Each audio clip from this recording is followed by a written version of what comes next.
What's good?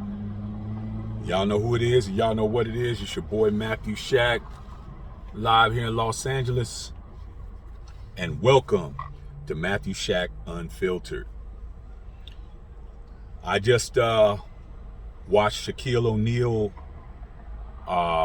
his interview that he had with the Pivot podcast with Ryan Clark and Channing Crowder. And, I like Shaq, man. Shaq is a real one, man. It ain't just because he has, a bomb name like Shaq, that does help.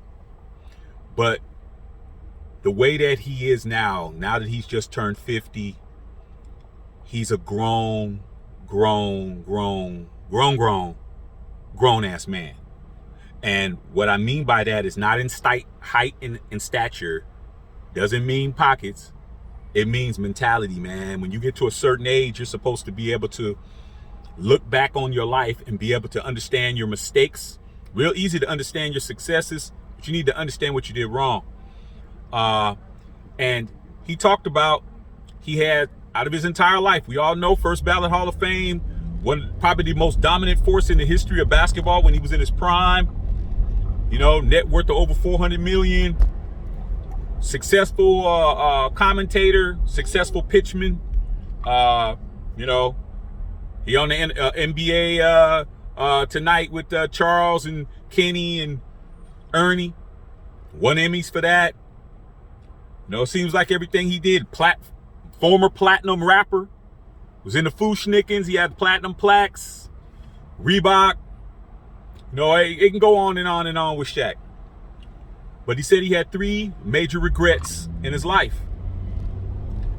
And first one he said was the Penny Hardaway situation. A lot of people don't remember, or they just aren't up on the fact that before Shaquille O'Neal got with Kobe, which everyone seems to know, he was with Penny Hardaway and he had the same issues back then that he carried over to Kobe. He didn't elaborate, but I know what's up. He wanted him because Chris Webber was going to be the guy that they were going to draft. But after Shaq did the movie Blue Chips with Nick Nolte and Penny Hardaway was there in the film, he's like, hey man, don't pick up Chris Webber, who wound up being the Rookie of the Year that year for Golden State. Forget all of that. Get this guy Anthony Hardaway. But what wound up happening is the kind of Kobe Shaq 1.0 situation with Penny Hardaway, with the not getting along, with the whose team is it, with all that kind of stuff, with all the ego and all that kind of stuff. It didn't mesh well. Next thing you know, Shaq is taking his talents to Los Angeles and the Lakers. Same situation. He said the second thing he had his biggest regret was the whole Kobe situation. I don't have to get into detail about that. You know what happened between him and Kobe. You know how it all played out.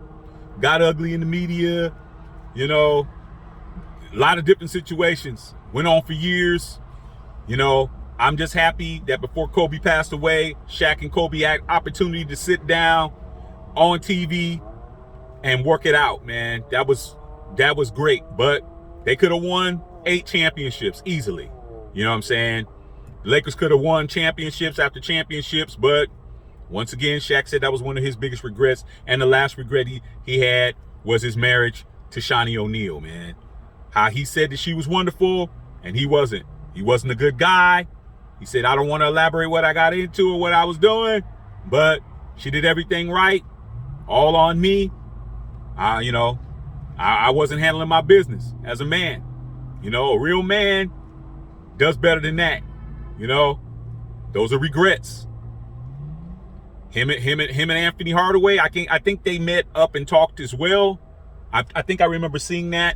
Matter of fact, I do remember they got together, talked about it. There was a little, I guess it was an ESPN 30 for 30 that they did work out their differences, man. But Shaq should have won something in Orlando.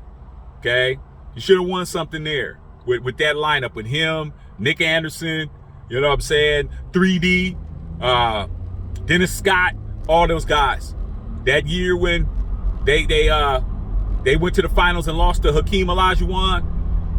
They should have won something. Okay, the Kobe situation, we already know what's popping with that. Luckily, they were able to work out their differences. He said he had 2 failed marriages.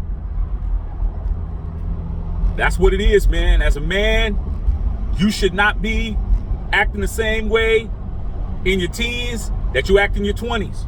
When you're 20s, you shouldn't be acting the same way in your 30s that you act in your 20s.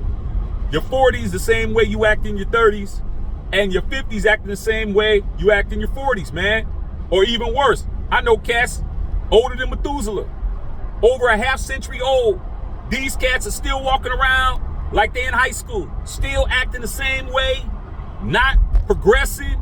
Not achieving anything. Not evolving. And they want to keep you right where they are. Hey, man, take this as a public service announcement and a cautionary tale. And if you don't want to believe me, believe somebody like Shaquille O'Neal. You should be able to look back on your life, have your regrets and things. Doesn't mean swallowing them, doesn't mean living the past, but understand what you did wrong so you can pass on some information to the next person or your own children or whatever the case may be. But take that as a grain of salt, that you need to make sure you keep your food very, very savory and seasoned. All right, man. Love all y'all out there, man. Matthew Shaq Unfiltered.